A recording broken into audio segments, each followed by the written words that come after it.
Right now, yeah, I hear the rumble, but yeah, it'll be fine. Yeah, so So, all right, we're live. All right. Hi everyone, this is Michelle Wedderburn. Welcome back to my channel, Wind Down Wednesdays. I am very excited this evening to speak to Dr. Acosta and her experience with working with the elderly and just talk more about why it's important in regard to aging in community. I am the founder of Hacienda Elm, and I'm also the founder of Casa Elm, which is where I'm sitting. I have been in business here for over 4 years actually, and I'm super excited about that. Hacienda Elm is my newer project, I should say, my newer business, and it's focusing on individuals who are over 60, 65. So I want to continue exploring all the different things that can affect the older demographic, and Dr. Acosta is here to give us some more insight about her experiences in this industry, also her expertise, and just to share various perspectives on things that we should think about, things that maybe we haven't thought about even at a younger age. And I think that as we are all aging, it's important to have like this insight. So I'm very excited to get into it with her. Again, I live in San Miguel de Allende. If this is your first time to my channel, I am excited for you to be here. Thank you. If you've been here before, please make sure that you have already subscribed. And for everyone watching, make sure you hit the like button. I would appreciate that. And feel free to jump in the comments and ask questions. I will let Dr. Acosta introduce herself shortly, but before we do that, we do a little bit of housekeeping.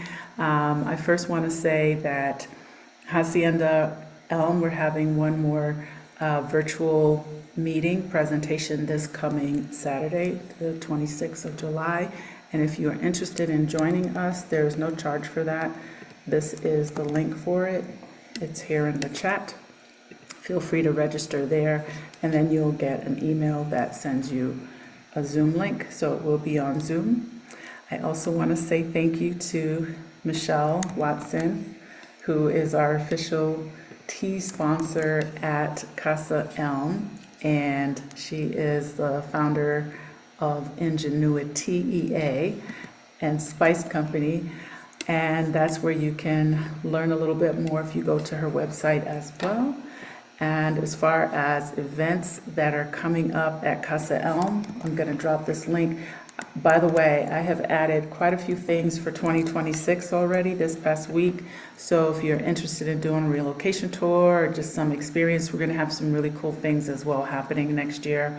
Even starting in December, there will be things, I'll continue posting it, but some experiences that I haven't done before, and then some things that I'm kind of tweaking a little bit. For example, I want to do a Spanish immersion program next summer for anyone that might be interested. I also want to do a family relocation tour for anyone who has children, because normally we're mostly adults. So definitely visit my events page, which I just dropped the link for, to see what we have. We also have, I think you still have a week if you're interested in doing Dia de los Muertos with Anne-Marie of Bald Girl Will Travel. She and I are co-hosting that together. I believe that closes on, okay, I actually didn't post the correct thing. I just posted our October meetup, but you can check that out too. And then I'll share with you the Dia de los Muertos, and then we're going to jump into our interview here. Dia de los Muertos is an event that I'm co-hosting with Anne-Marie, and I believe the trip closes in about a week on the 31st, so feel free to check it out. Don't forget to hit the like button. Hi Cheryl, how are you? Welcome. Hola Khadija, thank you for being here. Okay, so let's jump into this. Dr. Acosta is from Mexico, yes. She has spent time in San Miguel. I didn't catch how long, but you can share that with us. She has worked with local facilities as well as facilities in Mexico City, I believe, and also in Europe, in France. and she's here to kind of help us understand better the aging body, the type of care that elderly people need, and what kind of leads us maybe to having a healthier, older chapter of our lives and things like that. Just like ways that we may have or may not have taken care of ourselves and how it affects us. So I'm very honored for you to be here tonight. Thank you. We had a great conversation before we jumped on, and I'm just excited to share her with you. So I'll let her introduce herself. You can tell us about you. I know, where you're from originally, and then like you're kind of moving around in your path, and maybe some of the reasons, and then we can get into some of the expertise that you shared with me earlier. Sure. Hello, everybody. I'm Dr. Acosta. I'm a geriatric doctor. I was born and raised in Mexico City. I did my general practice in Mexico City. Then, fortunate, I got the opportunity to go to France and to do my specialty over there. And thanks to that, I learned so many things about senior population. I was telling before the interview that I learned so many things about the body, about our mind, about how the environment affects us. So that's why I decided to become a geriatric and to accomplish that specialty. When I finished my specialty in France, and then I decided to come back to Mexico City. In 2017, there was a huge earthquake, and due to that, I decided to move out of Mexico City, and I had the opportunity to come to San Miguel de Allende. I fell in love with San Miguel de Allende, and I decided to start my practice here. And I have been living in San Miguel for, I will say, 6 years already. Okay. And before I was working in a facility, and right now I'm just seeing patients as in a private practice as well. I see patients in Hospital Hoya if it's needed. But I like the community over here because it's a small town. Even though we have many things to do here, remains a small town, and it's a good thing because we're far away from traffic, far away from like the routine of a big city. So I think it's good for our mind, for our body, and for everything. So yes, so that's a little bit about me. I'm here in San Miguel. Okay. I love that. And so I know you mentioned before when you and I were talking about kind of some of the differences about aging in maybe a smaller city versus a bigger city or more bustling. Like what types of things do you feel really can be too much?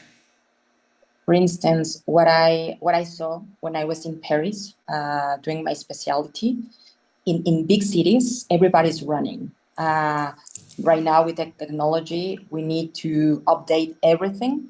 We need to be on time in every specific places. There's no time for a moment just to take a breath.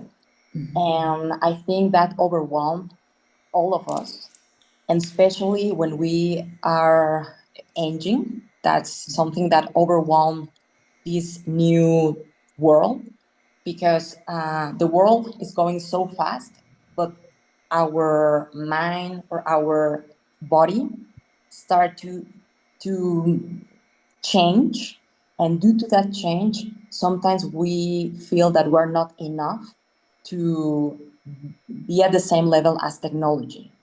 So being in a small town, far away from a big city, it gives you the opportunity to not spend hours in traffic, to do exercise, because we have the fortune to run or to do different type of exercise and mobility.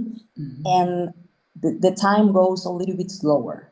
So I think that's good, not just for senior population, I will say for everybody, because sometimes we need also to get bored, to be creative, and to have different thoughts. Because most of the time we're thinking, what we have to do all the time, and hour after hour, after hour. And that is not good as well for our mind. So I think that's a really good point of being in a small town. Right. And San Miguel is kind of that small town. And I think that's why, part of the reason why it's been an attraction to come here. It's still very like culturally stimulating and all the things, but I think at the same time, it's not overwhelming per se. And it's funny that you mentioned that because I've always wanted to live in a big city from when I was a kid and whatever. And now at this point, like I can't imagine myself living in a big city. As much as I still love big cities, I like it to visit. I like all that it has to offer, but I definitely feel exactly the way you described that at especially right now at a point where I'm just kind of like it's just too much. It's too much to take on. So I can only imagine maybe being, 60, 70, 80 like that would be, you're kind of confining yourself somewhat, or you would be more confined potentially. So that's a good point that came up in our prior conversation. So I'm glad that you mentioned that again. How can how can mindset and continued learning impact the way that we experience aging, both physically and emotionally? You mentioned like turning older isn't a bad thing. So what do you think in regard to mindset and continued learning impact? I think every stage of our life, it's a beautiful part of our life. And the more years that we have, the more experience we have in this beautiful world. Why I said beautiful world, because there's opportunities every single day. And I would like that the concept of being old change, because being old, it's part of the life. It gives us more experience. I think people get wiser. Well, some maybe not, but in general, we get wiser. But I think we have to enjoy and to embrace every stage of our life. I understand that sometimes it's difficult it's difficult the mobility, or we have some cognitive impairments in some people. But even though, I think life have challenges, so we need to go through these challenges and to enjoy and to live our life the best we can, because there is a lot of opportunities. Doesn't matter if we will be 60, 70, 80, or 100 years. I think that's the beauty of having more years to enjoy, and to not seeing the aging as a bad thing. It's part of Right. the life, and what we need to do is to prepare our body, prepare our mind, our emotions to face that stage of life, because everything that we're going to do in our 20s, 30s, 40s, it will have a huge impact when we will become 60, 70, or 80 years old. So if we work in ourselves from day one, when we get older, we're going to have an advantage. It doesn't matter if we're going to have 80 or 90 years old. I think we need to embrace life. Doesn't matter what age we have. So I know we talked again about like how we prepare ourselves, meaning, body wise, mentally, but physically. You mentioned, taking care of ourselves physically if we need to exercise on a schedule or eat better, things like that. What have you seen in these differences of maybe someone who did those things consistently at a younger age, and those challenges that you really see? Because you mentioned too, at a certain a certain age, the body really just starts changing. Where are those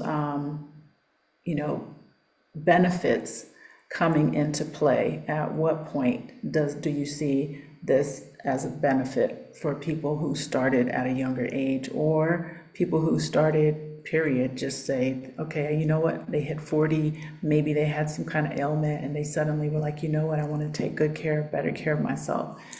At those different points, what kind of challenges do you see in people who did that and those who didn't? Well, a huge difference because before that I explain the difference, I would like to say that doesn't matter if you want to make a change at your 40s or 50s, even though you have a bad habit, if you really want to make those changes, your body will respond. Your mind will respond as well. We have a beautiful body that can respond all the time. And talking about the difference, what I see in consultation is the effects of what people had when they were younger. I see the consequences, of what they did in the past. A person that never exercised, a person that just stay in front of a computer or just eat not healthy, I can see more metabolic problems. I can see more tiredness, more depression, more challenge for their mobility by themselves. As a difference in a person that all the time move, that all the time try to meditate or to pray or to took a time for their spiritual life, because that's a really important thing to do as well. It's also important to get mingle with other people. Always really important, because the more connection we have, the better we feel. And something that I see really common in consultation is when people get isolated, they start to have more problems with their health, and as well their mind get contaminated with bad thoughts. So it's really important to start doing a change in the 20s, 40s, 50s, because most of the patients said, well, I don't know if I'm gonna have 90 years. No, but the thing is that I see these patients and they live 90 and they live 100 years.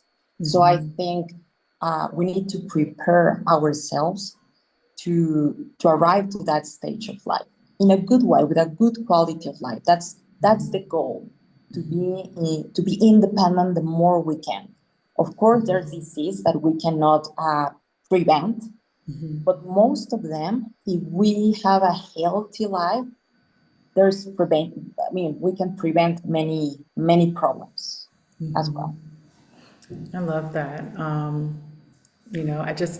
I do believe that the mind is, the thing that controls so many things. So the way we think, the way we approach things, whether we're up or down and things like that, what is our perspective, and living in a healthier mindset definitely starts to push through a lot of those types of things. And I think it's hard sometimes to break, habits and patterns, so definitely I'm not here to like simplify that challenge, but I can say, in my own personal experience and experiences with seeing, but also being and doing, when I remember this like way back when I was, I think 20 years old or something like this, I started physically going to like the gym and working out for vain reasons, for very materialistic reasons. But I then really learned a lot as well. I remember taking like a nutrition class in college, and then I continued to educate myself on food and all those other things. And I think that your body becomes this machine that you created whenever you create it. It doesn't matter if you created it later or if it took you some time to get there. But I think because I put in that effort, regardless of why I started, but I continued to do it. I did a lot of things that I enjoy doing. I still do a lot of things I enjoy doing. And I've slowed down. I used to like going to the gym. I hate going to the gym now, but I love walking. I used to run. I don't like running anymore. I like bicycling. I like to walk. I like to hike because it's something that does give me the opportunity to meditate and to be quiet and to be still, and also to choose, in this case where I live, routes that push me a little bit. But as much as I want to be pushed, I think for me, I've learned it's more about consistency, and rather than, I have to beat myself up for this 1 hour, and I think no matter what you choose to do, it doesn't matter as long as you do something, and I can say, seeing like my mom and my aunt, which some of you know, my aunt is here and my mother is here. They're in really good shape, and I know I have the potential to have longevity, but I want to have healthy longevity as well. And I think that conversation and this conversation about it is important for people to know, one, it's not too late to start, and two, that it does have a very huge impact on the quality of your life later on down the road, right? Exactly. Yeah, I yeah. agree with you because other aspect that I saw is patients that were active and still active, they do not need a caregiver to be next to them. They can do their own groceries, they can do their own activities in their house. So mobility is a clue. And I would like to jump in another part of this subject, that is the muscle mass. Right now we know it's really important because it's related to the cognition, is related to mobility, to the bone density, and it prevents to stay in, if you have to be hospitalized, it prevents to stay more than 3 or 4 days in a hospital if you have good muscle mass. Okay. So I always encourage my patients to do exercise with like a strength exercise, but it will have an excellent impact in their health for long term. It's really Okay. important.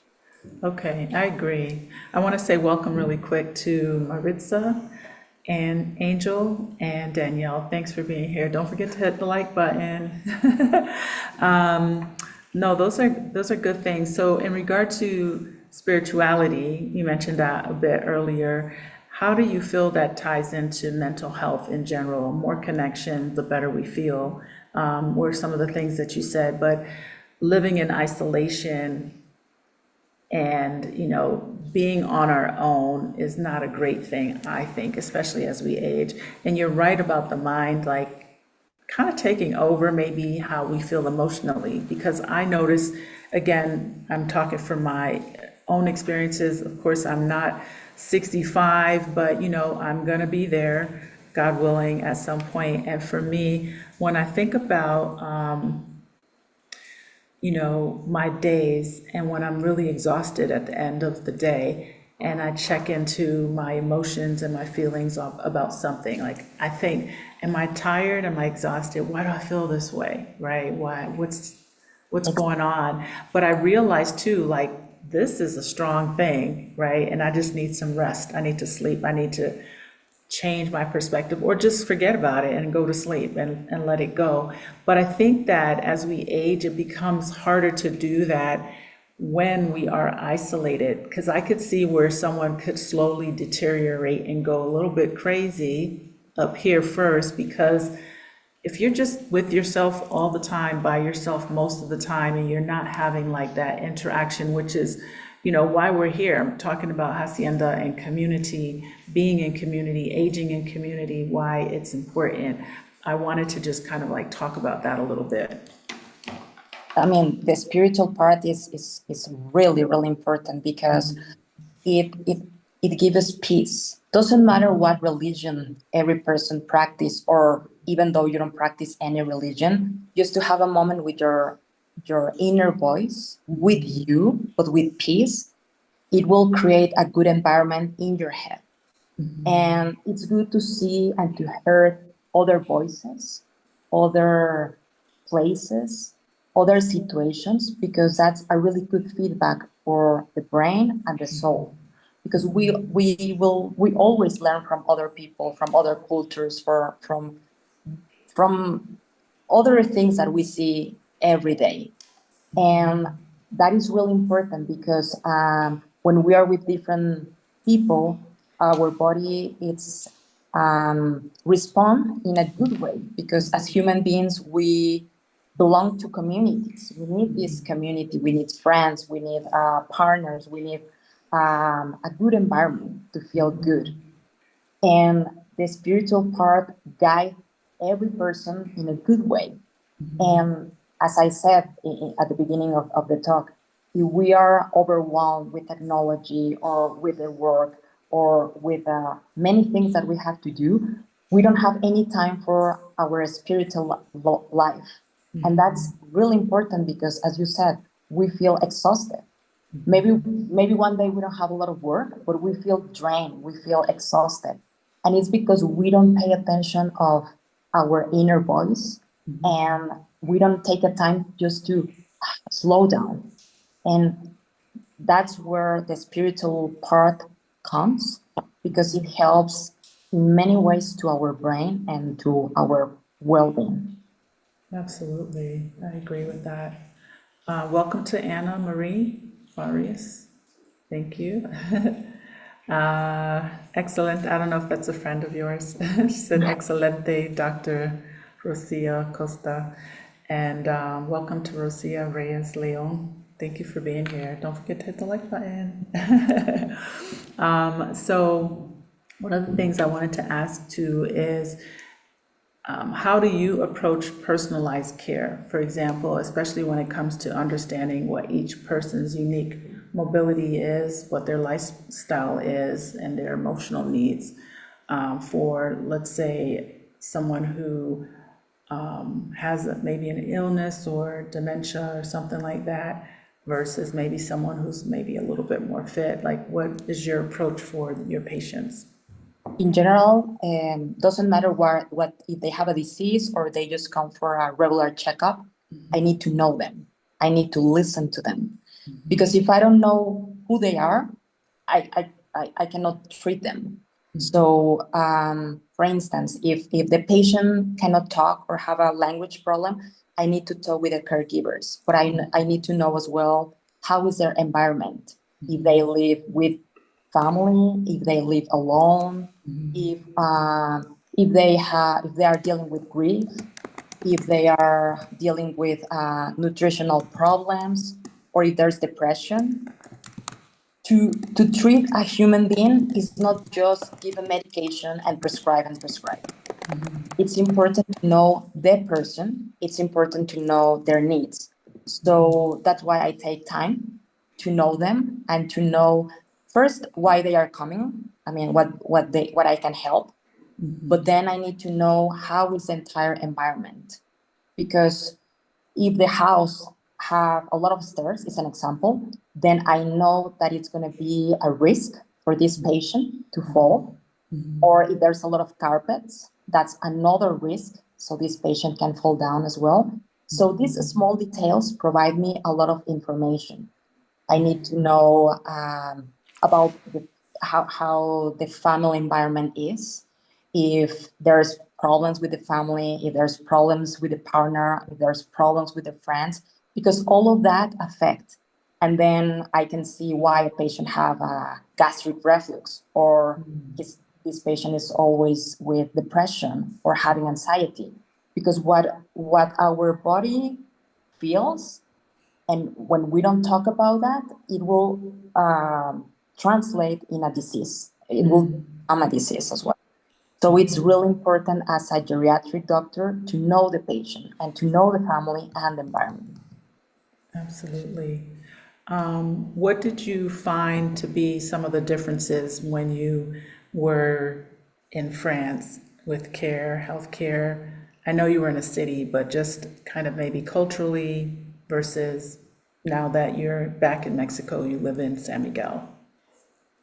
The first thing that surprised me, it was that they have a hospital with different specialties for people that are over 60 years. For instance, they have oncology for geriatrics. They have neurology for geriatrics. Like, I mean, I was amazed about that because at that moment I didn't know how our body changed, and we need to approach a patient of over 60 years in a different way as an internal medical doctor will see this patient. So I saw that in Europe, they have an advantage because their population, they have a big population that is a senior population. Than here, for instance, in Mexico, we still have a young population, but we are on that path. Right. Sooner, we're gonna have a big senior population in Mexico in general. So we need to be prepared for that as well. And talking about the cultural aspect, here in Mexico, I think families are really important. We are like together.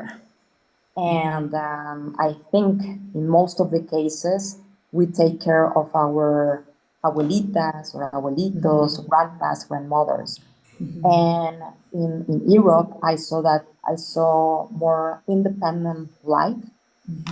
I don't see that families are so attached as here. So that's another difference that I saw when I was living there. But as well, I mean, the culture is different too. Right. And other thing is that they had an advantage because, as I said, their population is older than here. So for me, it was a really good experience to learn because this is going to happen soon in Mexico, and it's happening already. Right. Our population is growing, and we're dealing with patients that have over 60 years old. And what do you think in regard to the foreign population in San Miguel? Because you do work with a lot of them, because this is where you live. What are you seeing? What types of things? Because I think that there are a lot of folks who came here, continue to come here as retirees, but they may have come before they retired or right after they retired. What kind of challenges do you find that people may experience up here at an older age? As in every country, there's pros and cons. I would say that the pros are that they feel in a community because people in San Miguel, they welcome them in many ways. I think the language is not a barrier here in San Miguel and in Mexico. A lot of people speak English. And what is a challenge? What I would say is distance. Some patients most of them miss their family that lives in the States or Canada. I also have patients that are from Germany or France, but they decide to move to San Miguel because many reasons, no? The food, the weather, the care as well. Because I think as well we have good caregivers here, and most of them are trying to learn English. They arrive to communicate with the patients that I see in consultation. And I think there's a really nice bond between a Mexican caregiver and a foreigner. They arrive to communicate, they become family because they spend hours with them. And I think that's a really feedback for the caregiver and for the person that comes from another country. It has challenge as well because sometimes they struggle, with some words in Spanish, with some words in English. But at the end, I think they get along and they become family. So I think I see a good aspect in that because most of the caregivers that come with patients to consultation, they take care. They look for the patient in a good way. In regard to, well, I have to say, because I like to give Mexico its props and kudos as I see the opportunity to do that is, I personally think that a lot of us foreigners move to Mexico, San Miguel in particular, and we adopt what the Mexican culture, traditions, and people are about in terms of the community vibe. I think a lot of us come from places where, we stick to our circle of friends or our family and all the things, and we just stay there because that's how we operate in our respective states or cities where we moved from to this particular part of Mexico. And I think we don't always expect to have that kind of like recognition where people see us more as humans as opposed to just, I don't know you, so I'm not going to make this effort to know you. I do find that the nature of the Mexican people tends to be more loving, more warm, more family, more, inviting, even if we're not able to speak great Spanish or a lot of Spanish. And I think that we start to adopt that way of being because it's not something, one, I think that we're used to or we expect it, but when we receive it, it's almost like we're, a portal to our human nature is like, oh, this is really how we should be. And we just haven't been taught right. So, I have to just kind of say that because that's been my experience. It's been more or less warm. Doesn't mean everything is perfect, but nowhere is perfect. But, I lived a lot of years, I'm going to say in almost some kind of isolation when I think about how I live in San Miguel, how I live here in Mexico. I lived a lot of years in Florida. That's not where my family was. It was just me for a while. And then I had my son and I had my business and my work and I did all my things. But it did feel like isolation in some ways because my circle was so tiny. Of course, maybe that was by choice, but I didn't find that I had an environment around me that was conducive to more warmth, more being recognized, and just being kinder or being treated better or differently. I think that a lot of us that come here, we don't even know that this is kind of like a mecca where we're gonna receive this kind of treatment, and when we do, it's just super special. So I think it is easy for caregivers and foreigners to bond because you do need the care, and the caregiver is probably more used to that kind of giving anyway because that's the culture and the nature of the people in Mexico. So yeah, I just wanted to say that. Okay. That's one of the things that I absolutely love about being in Mexico. When people always ask me, what's the thing you really love? What would you say about Mexico? What do you enjoy the most about Mexico? For me, it's always the people. It's always the experiences that I've had. And even in the bigger cities, it's not as warm and fuzzy as San Miguel, but in general, I find that it's definitely more warm and fuzzy than where I came from. So, yeah. Exactly. It's what I hear from other patients as well. They feel like this is home for them, Yes. and that's a really really good thing because, for instance, I have patients that their nutrition changed a lot when they move to San Miguel because they start eat better Yeah. instead of fast food. They start to eat more, I will say, organic food, and that have a really good impact. They move more, they walk more instead of driving, so that Right. have a great impact as well. So I think there are good things for the senior population that comes to San Miguel. As you said, nothing is perfect, but it's worthy because your life change. I see with patients in a good way as well. Absolutely. What kind of exercises do you recommend or routines do you recommend to help preserve muscle mass, mobility, and organ functions as we age? Strength could be with Pilates could be a good option. Calisthenics, it's a really good exercise. I actually do, and I invite people to do it because it's to do exercise with your own body. Yoga as well, it's really good because it helps patients with the mobility, flexibility, and walking. It's a good exercise, but also it has to be a combination with cardiovascular exercise, walking or running, with strength. It's really important to have a routine of 45 minutes. That's the goal. But we can start with 10 minutes, then 20, and then increase every week. And as well, if there's a person that don't like any type of exercise or don't like the gym, we can start with a physical therapy or with small exercises. Because I don't want that patients or people see exercise like a punishment. It's part of our life, like eating or sleeping.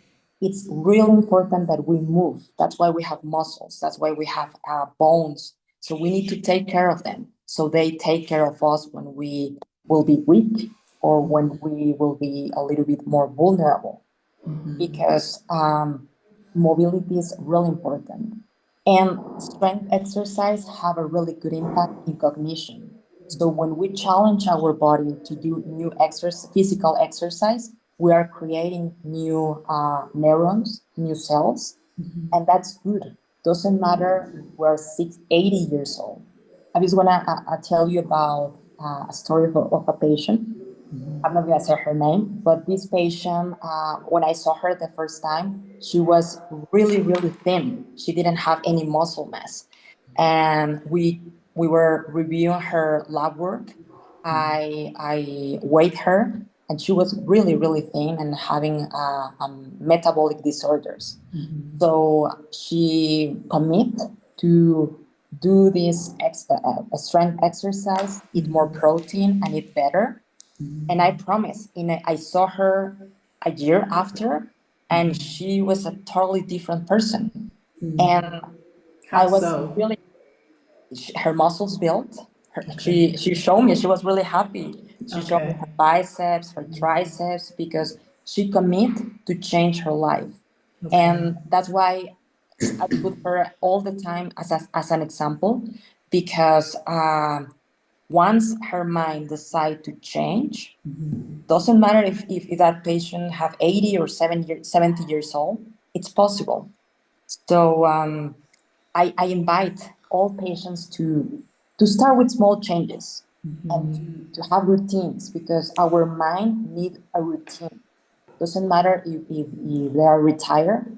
That's important to have a routine all the time with exercise and with doing things to do that makes them feel important as well. In regard to, again, staying on the exercise aspect, do you create things that are a little bit maybe customized for patients? Like you said, you had her focus on, I don't know, was it weightlifting? What type of food? Depends. Maybe. So you do kind of help them customize something that might be good for their Yes, particular needs. what we in a consultation we talk about nutrition, because if the muscle doesn't have enough protein, it won't grow. And we talk about the intake of protein that they eat per day. And in most of the cases, they deal with a problem that I see very often named sarcopenia. Sarcopenia is the loss of muscle mass and strength. And I see that very often in senior population. So what we talk about is about food. And sometimes patients also know the specific vegetal protein they can take.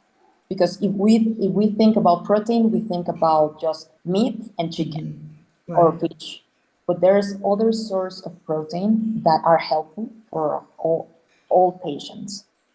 And once we know how many grams of protein the patient needs per day, then depending of the mobility, the range of mobility they have, or the struggles that they have, we decide to start with a routine, with a physical therapy. If a patient don't like exercise or they didn't do anything in their life, we start with with a physical therapy. But if it's a patient that they already had some exercise in their life, then I tell them to start with Pilates, with yoga, or with calisthenics as well. Those are really good options. I wanted to say, Fredessa, welcome. She said, thank you for the great conversation. And she also said she just started physical therapy after a few weeks for her arthritic knee. And after a few weeks, she's already feeling better. Exercise is very important. And I agree with that. You know, yeah, I think it's essential in so many ways. But what do you recommend for?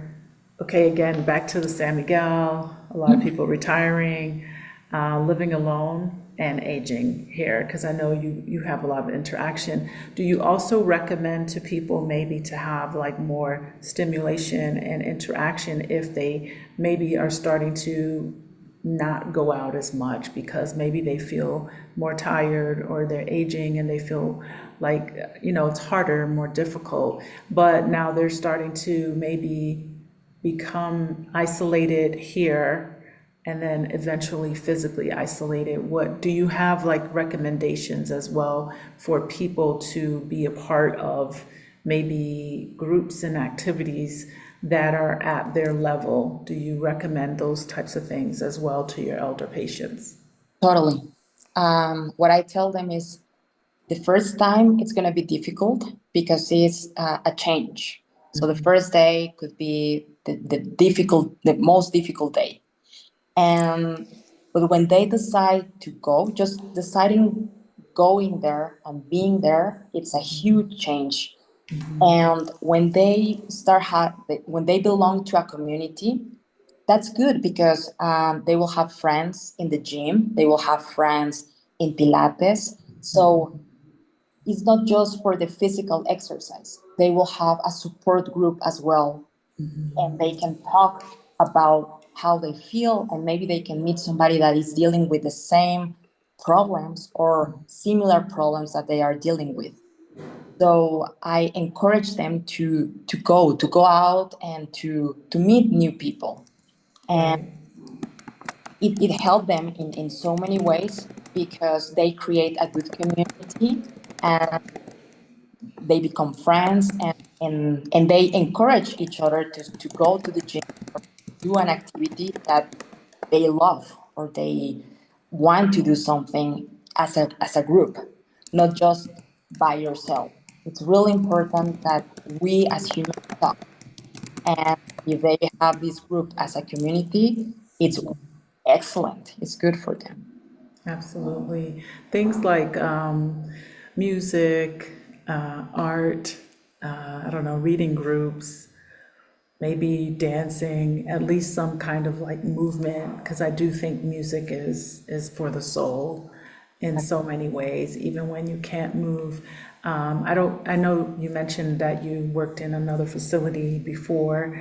What kind of activities did they do in this elder home or elder facility? What kind of like physical activities did you see as being really useful? What they in that facility they did cognitive exercise that is good for their mind, and as well they had some exercise for the entire body, and that was really important for their mobility. But in general, I mean, the more the patient moves their body, the more benefits it will have. As you said, music, painting, reading, or learning a new language or learning a new skill, it helps the soul, it helps the mind, and you can see a person more happy without antidepressants, just doing a normal life. Because all the things that we can do to learn will have a good impact in our health as well. So before, is what I said to the patients, before that we start, if the patient feels really sad, so before that we start with medication, it's really important that they start belonging to a community, do some exercise, eat better, walk, spend more time in the nature. Those things are really important for their well-being, and the spiritual part is really, really important as well. Speaking of, okay, so I have a couple questions. I'm typing things as Yeah, you're go ahead. talking. So, what types of like, I have three questions, but I'll ask this one first. What types of mental health checks are needed as we age? Because I think if you think you're okay, you're not going to look for that. What kind of signs maybe would we see where maybe we may need to check in and say, you know what, I need this, or a caregiver maybe needs to be more cognizant and say, you know what, I think a mental health check needs to happen, not so much just a physical. That's a really important question. In our in this world, we learn that when we get old, we're gonna have memory issues, and that's false. When a patient starts dealing with memory problems, especially with the short-term memory, and if a family member see that or a caregiver see that, it's important to address that as soon as possible, because we think that a memory problem is equal to dementia, and it's not true. There's many other factors that can alterate your memory, especially the short-term memory. So when we start seeing that a loved one is changing or is irritated, or when they have problems with the language or problems with remember things that they did in the past, like yesterday, we need to address that, because it could be related to infection, to a metabolic problem. And once we address that, the patient recover that memory. So that is really important, because Okay. memory loss is not equal as dementia. Memory loss can involve so many things, and we need to address as physicians what is the problem. Okay, that's a great point. That's a great point. I wouldn't think of that. I think, yes, we're going to associate that with dementia or slowly heading down that lane and things like that. So, what types of things could someone aging or even, younger do in regard to preserving memory and not having, I know taking care of the body from a physical standpoint, but are there any kind of things that you can do actively, daily activities to kind of preserve your short-term memory? Nutrition is a key. Nowadays, we know the microbiome is related to our brain. If we have inflammation in our digestive system, sooner or later, we're going to face cognitive impairments, or Okay. it can lead to neurological problems. So nutrition is really important. I would say if a person deals with constipation, we need to address that when they have 54 years, because it's not good for the microbiome, because that creates inflammation. Inflammation is our enemy. And that's what I would recommend. Good nutrition, learn new things to do, doesn't matter what age you have. Challenge your mind every day, every week. It's really important. And as well, mobility, that we talk about it, and art. Art is really important. Music, painting, nature. These kind of things feed our brain. What I would recommend as well is not to spend a lot of time device that we have, that we all have iPhones or in general, electronics compromise our cognition. So yeah, I think it's important what everything, our nutrition, mobility, exercise, music, art, and spiritual. I love that. That's helping me too. Thank you. It's really important. I appreciate that. I want to say welcome to Tina. And I agree. She said it's great information. It's excellent.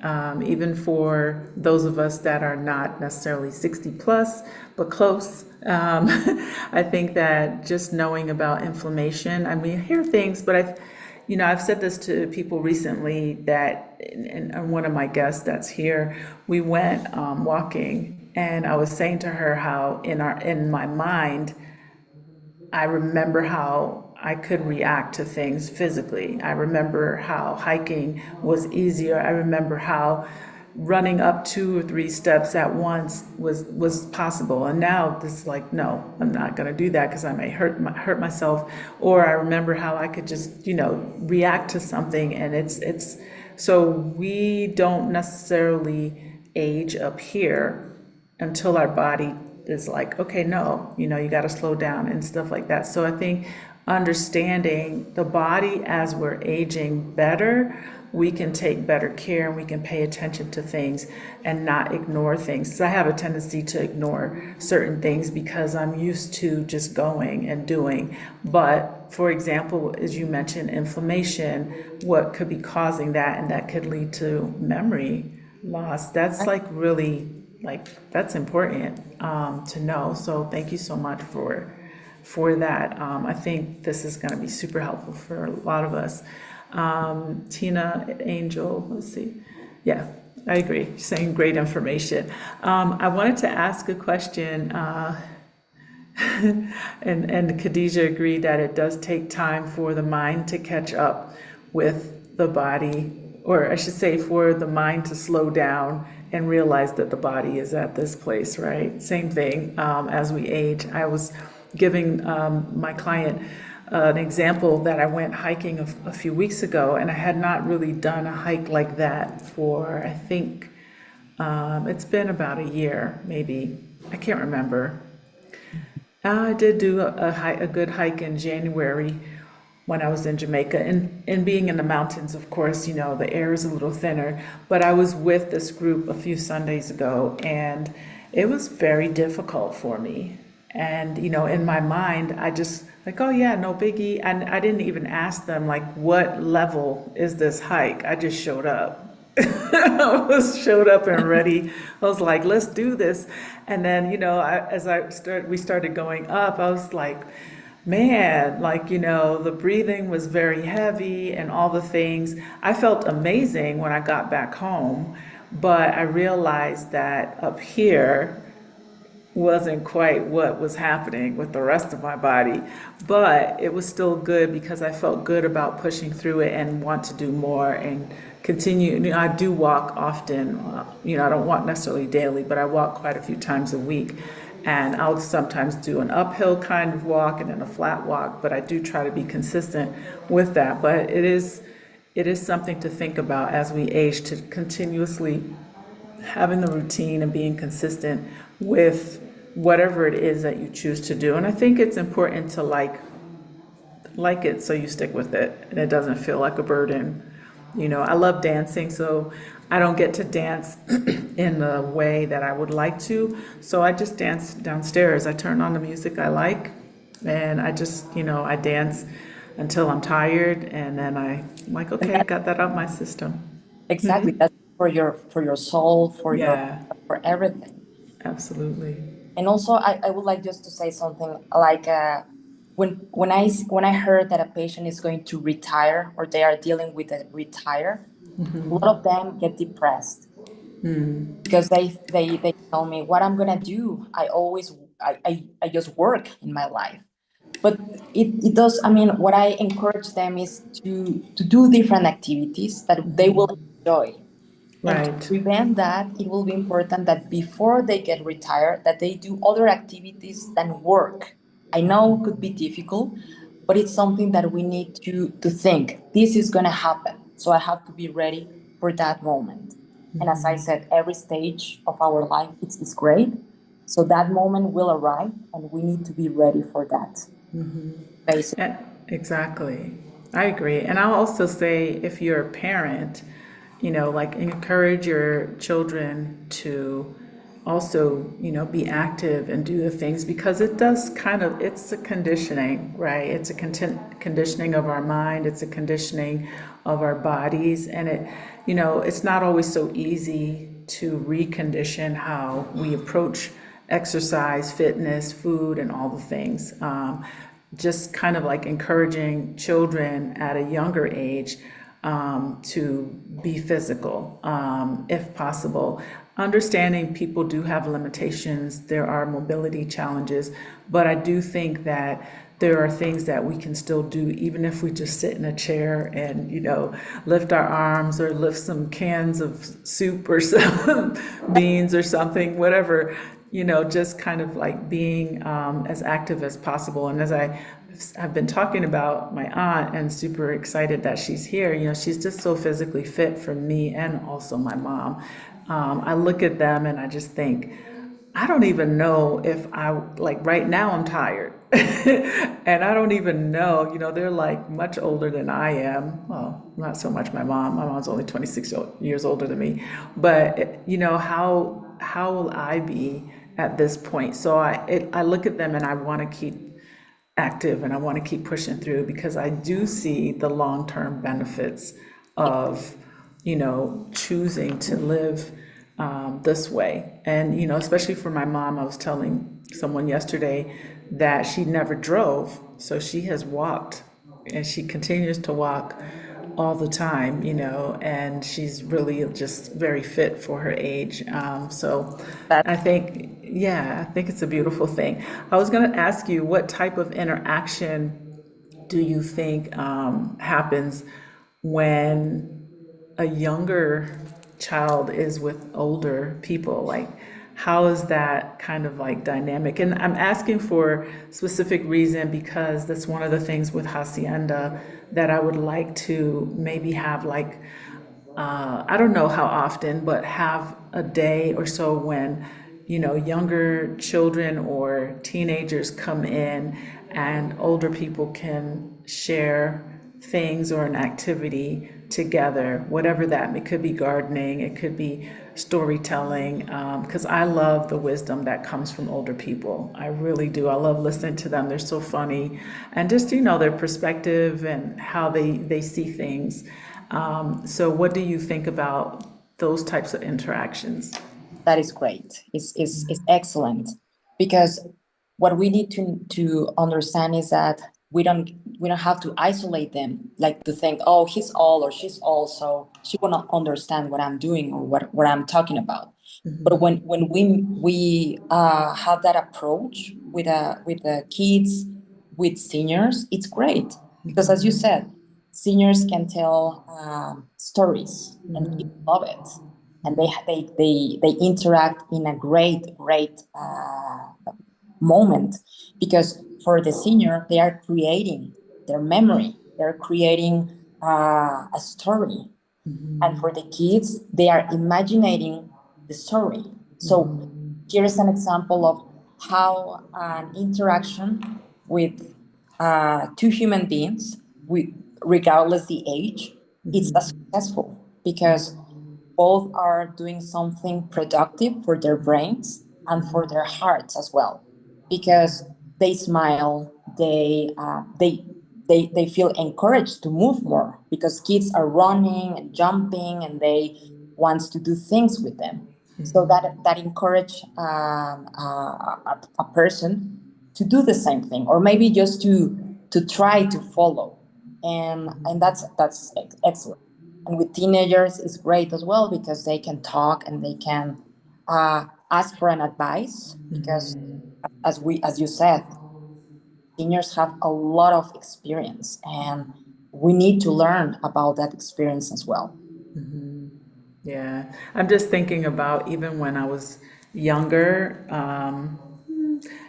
just like doing my grandma's hair and, those kind of interactions. She was definitely much older than, a regular grandmom, I should say, age-wise, because she had a lot of children. And so my mom was like one of the younger kids. But having, even my aunt here, she's just so She's just so sweet, you know. She gives me these really tight hugs and, you know, the stories and just her viewpoint is just so super special.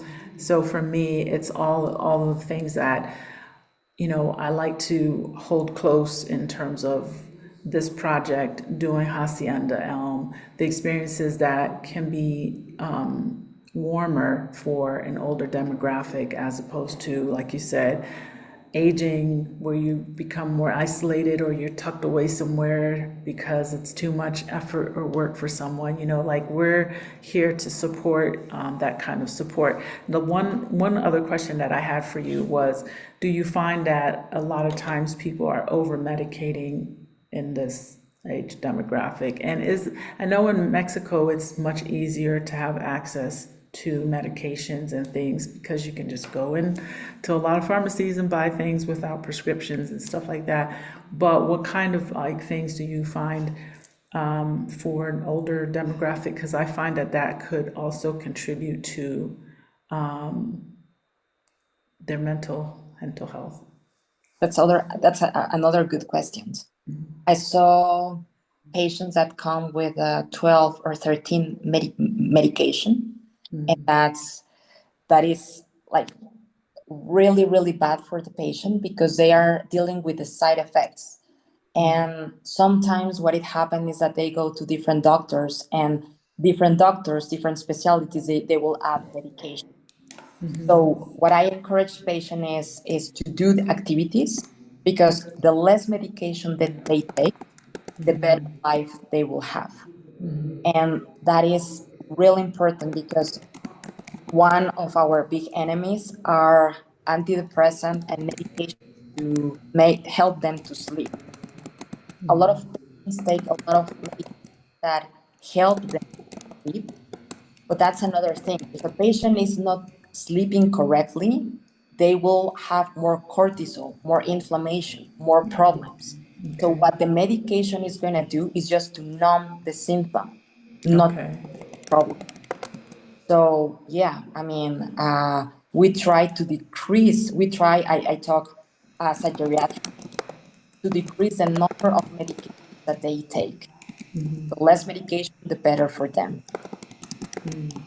How can a patient kind of ask the right types of questions? Because I know, for example, you know, we're in Mexico, that the doctors are not like if I'm going to one doctor for this and I'm going to a different doctor for this and maybe a third for something else, how can a patient be a part of asking the right questions, or their caregiver, to make sure that there's not a lot of overlapping of things that maybe don't go well together, especially as people are older, their bodies are a little bit more fragile, and care, like what, you know, like for example, if someone says, I need to take this blood pressure medicine, and yes, I need to take these pills because I'm not sleeping the way I need to, or I also need to take this because I have high cholesterol. I don't know. What kind of questions would be good questions for either that person or the caregiver of that person when maybe the doctor they're seeing is not communicating with the other two doctors? I mean, that's where geriatrics doctors come. Okay. It's important to have your cardiologist, your urologist. I mean, it's important, but we need, as doctors, we need to work as a team. My role, or the role of another geriatric doctor, is to check that the medications that they are taking, they are correct and they don't interfere. As well, we need to see that they don't have inflammation in their intestines, because if they have inflammation, the medication won't be absorbed. So it's really important to have the communication with these other doctors, so we can say, well, this medication, we're going to decrease the dose, or we're going to increase, or this medication has to go. I mean, for this patient is not the correct medication for whatever reason. I know it will be difficult to ask a question to a cardiologist, because you go there and you want that they explain you things. So Right. that's why when us as the doctors, we need to collaborate to help the patient to take the correct medication and to encourage them to move. Why I make a lot of emphasis in exercise? Because what I saw very often is that they take 5 medications for pain. They have low back pain, they have arm pain. So these medications can go away if they start moving. I understand that some patients will say, well, how I'm going to move if I have pain? That's why we recommend a physical therapy to start the process and to decrease the atrophy that they have. So we can decrease the painkiller medication that they are taking. So Okay. communication, to work as a team, I will say. What does your age demographic start at approximately? Like, do you specifically have like this is, the year you were born has to be this and higher? Or, yeah, higher. Over 65 years old, I Okay. will start seeing patients, but I see patients of that they have 60 years. But it's important that their internal medicine doctor talk to them as well to prevent all of the complications of lack of mobility when they are younger, so they don't have to face these problems when they will become 80, 70, 90 years old. We need to start in a young age. It doesn't mean that we cannot start at 70 or 80, but it will take longer if we start before. Wow. That was a lot, doctor. I appreciate your time so much. I also learned a lot. I hope that my audience learned a lot, especially just in, starting at any point to pay attention to your body and your ailments. I know everyone's body is different, so I don't want to say, oh, I do A, B, C, blah, blah. I think we all know what our limitations are, and I think that we're all capable of, curbing or creating something that helps us in some way to be in better shape. Mental health is also a huge part of that. Doing what you can as much as you can, I think, is key. Paying attention to the foods and things like that you're eating. And it's difficult because I think for me, honestly, since moving to Mexico, yes, I have access to a lot of fruits. I always loved fruits. So I eat a lot of, for example, mangoes. That's like my thing. I love mangoes. I love grapes. I love cherries.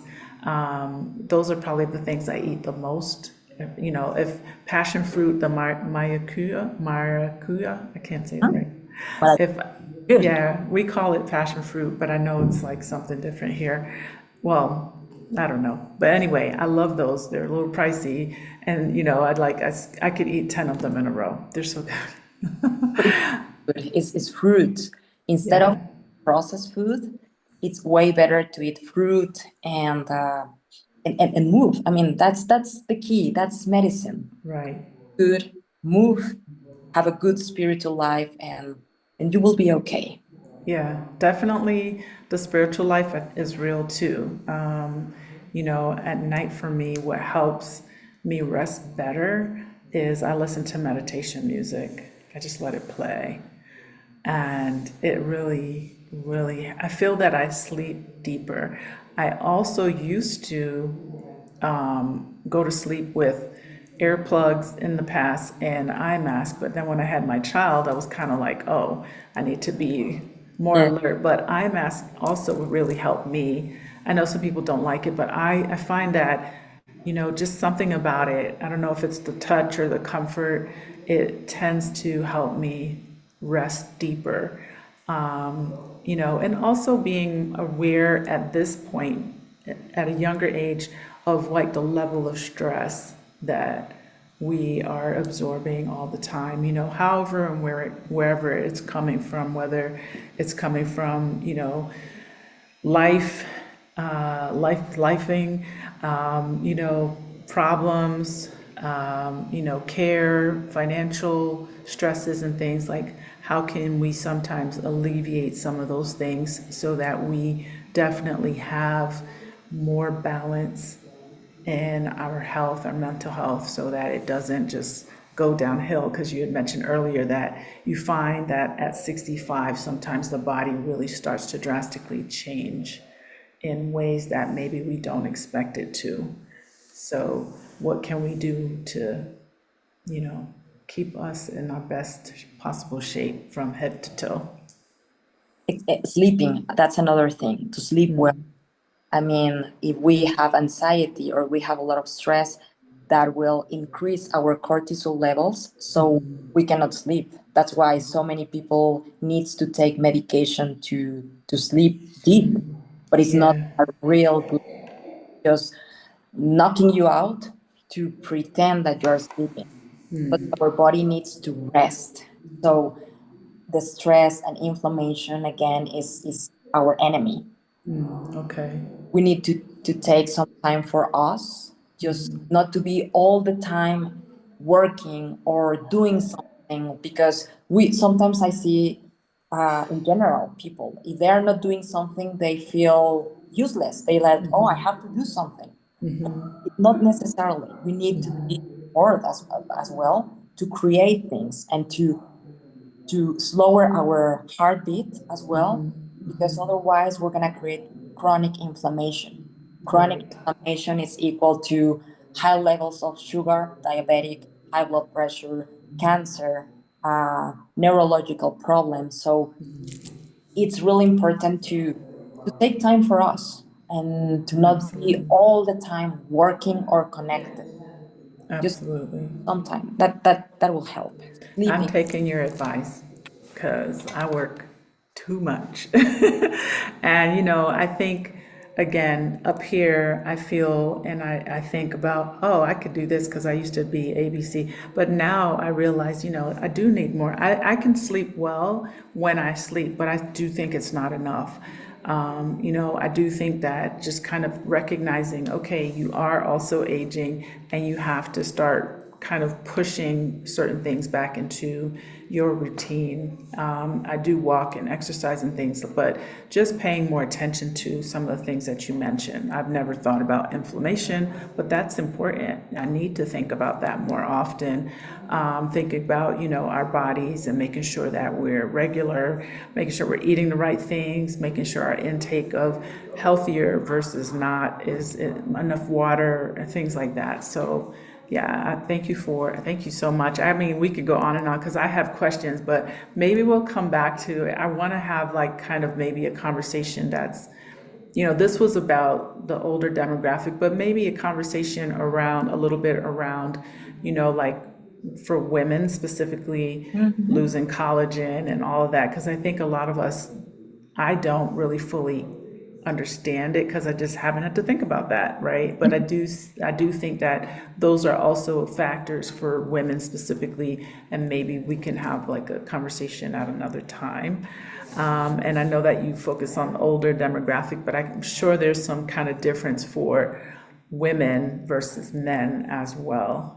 Yeah, so we can get into that. Maybe we'll have a part two. Totally. Yeah, but I'm going to respect your time. I appreciate you so much for Thank being here. I learned so much tonight. And, I want to emphasize that this month of July, we really are focusing on aging in community, the purpose being Hacienda Elm. So, as I put in the chat, if you are someone who needs Hacienda Elm and wants to age in community, wants to try it on, please join us this Saturday or join us in the future, or even book a one-on-one consultation with me.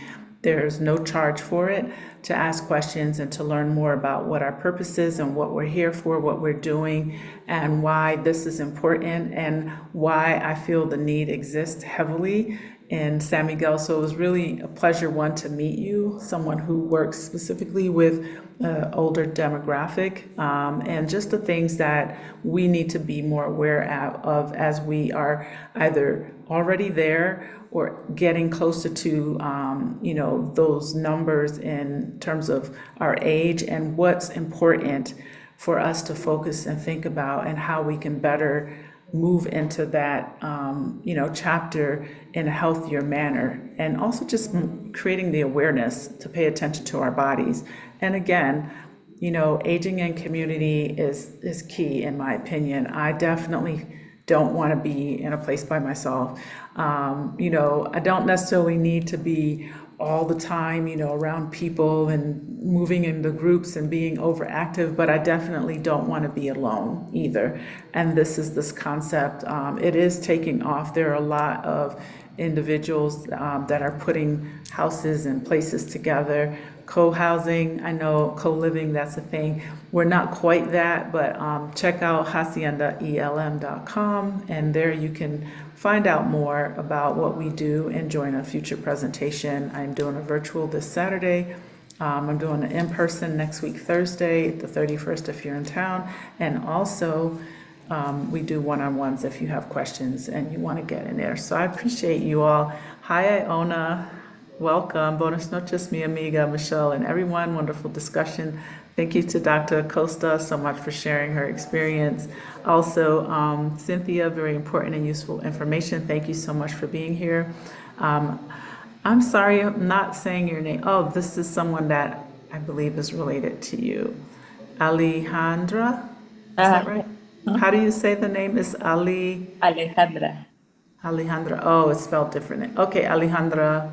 This is something Acosta from Switzerland. Very interesting. Can we have the contact of the doctor? Sure. Sure. Sure. Do you have a website or an email? Well, I'm Hospital Joya, Okay. Consultorio 3, Hold on. La Jolla, and what is Office it? 3, medical, Wait, you're breaking up a little bit. Office 3, Office 3, okay. Is there an email address for you? I'm yes, typing. DRA dot A AGER, AGER.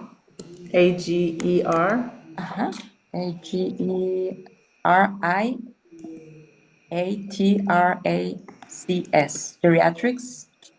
Oh, wait. Okay, wait. I didn't get it. Geriatric. Okay. Okay, so I have, what else? @ yahoo.com. At yahoo.com. Okay, so I have DRA dot A as in apple, Geriatric, G geriatric at yahoo.com. exactly. Okay, okay, I hope that's correct. All right. And if that's her email address, so you can reach out, and I'll just put that also separate so you guys can see it. At yahoo.com. Awesome. Okay. Thank you all again. I appreciate you so much. Just want to make sure I didn't miss anyone. Cynthia, thank you. All right, thank you all again. Please join us again next week, Wednesday night. I'm not sure what's up next because I just don't remember off the top of my head. But again, like I said, this month we're trying to focus as much as possible on this older demographic for the purpose of Hacienda promoting, but also bringing awareness to the issues that older people face. In addition to that, educating people that there is the kind of care that is needed for that demographic here in San Miguel and in Mexico in general, that people that live here do have access to the type of care that they probably need as they're continuing to age. And so thank you again, Doctor, for being here. I so much appreciate. Hang tight. And for anyone who's here, thank you again. Please make sure you hit the like button. Feel free to visit both Casa Elm, my guest house space is where I'm sitting, and or haciendaelm.com, and you can see what we offer and the things that we do. So stay tuned, or tune back in again next year. Not next year, no, next week, Wednesday. I appreciate you. All right, hang tight. Okay.